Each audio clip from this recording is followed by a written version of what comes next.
everybody, and welcome back to another video on the Military and Surplus channel. Today we're going to be doing the long-awaited Q&A video since I've been putting it off for too long. So, I may do a part 2 for this, for the other comments I haven't replied to or seen. And if you want to ask any more, leave them in the comments below, as I'm always happy to answer your questions. So, let's get into this. Housingism, I believe pronounced your name, from Instagram has said, what's the most expensive single piece of militaria you've bought?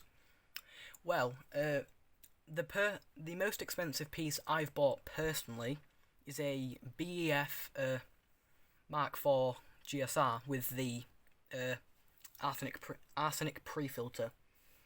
I don't own it, as I've traded it with a friend, hence why you see the PRVU and some other very, very, very interesting stuff that you'll see on the channel coming up with him. It was a very good deal, and his name is Sledgehammer Maniac. If I can find the link to his channel, I'll put that below. But to go back to question, that is the most expensive single piece of military I've bought. And there's also the PNW 57A nods, or night vision. I had to cancel them as the seller didn't ship them after a month and a half of waiting, so I'd cancel that. So unfortunately, you won't see that on the channel. But those are the two most expensive pieces of military I have bought. A anonymous viewer said, what got you into this type of stuff? So, it's probably what you hear from everyone, but I was in Germany, Stuttgart to be precise, and I was on a flea market and I saw a GP5 for sale, or an SHM62U, whatever we want to call it, for like €15. Me being gullible at the time, I thought that was extremely cheap, so I bought it. Then the crippling addiction started from there. So, that's how it started. Arman asked, why did you start militaria collecting, or collecting militaria? For what I said before, saw a GP5 in a flea market in Stuttgart. Then I went into the local army surplus shop, saw an S10, and basically where it started. Anonymous viewer said, where do you get most of your gear? Most of it is from either flea markets, or car boot sales, whatever you want to call them, surplus stores, eBay, Facebook Marketplace, and German eBay, believe it or not. That's where I got the BEF Mark IV from, which is very nice as well. Sorry if I pronounce your name wrong, but Dezel's Crusts TV asked, what is the worst mask ever made in your opinion? I would have to say, in my opinion, that would be the 75M. It's awful, is all I can say. It doesn't seal to your face at all. They're very, very, very uncomfortable to wear. They actually hurt to wear, to be honest.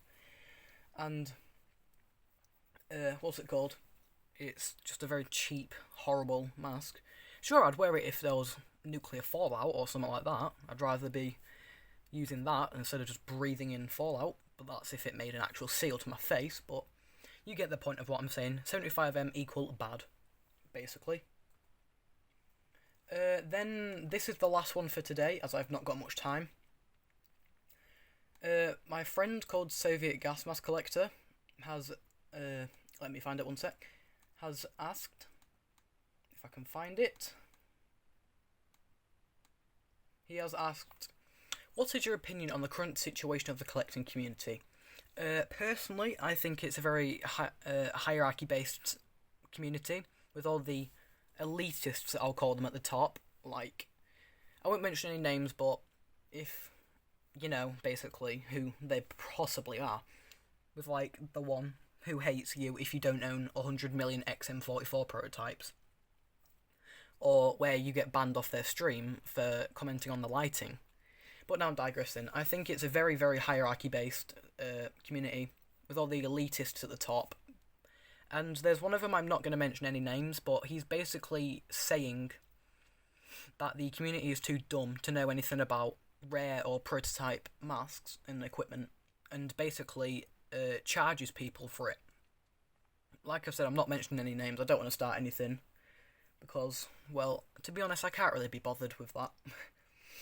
Then he also put, congrats on 100 subs. Also, I think that the community is just dominated by older collectors. Some are decent people who are considerate to others, but most, and they know who they are, just act like complete selfish and rude inconsiderate people. Exactly what I said there. They are just, some of them are very nice, very helpful and kind, welcoming. But then there's the majority of the older collectors from like 2016 era who just basically hate anyone that doesn't own anything they want them to, and just look down on them because they don't know certain things, and basically turn away people from the new community. Then they go on to moan about the community dying, so they're basically shooting themselves in the foot is what they're doing.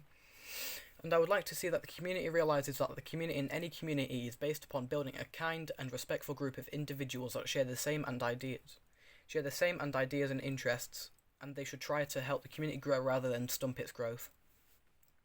Totally agree with you there. The community is in a very poor state right now.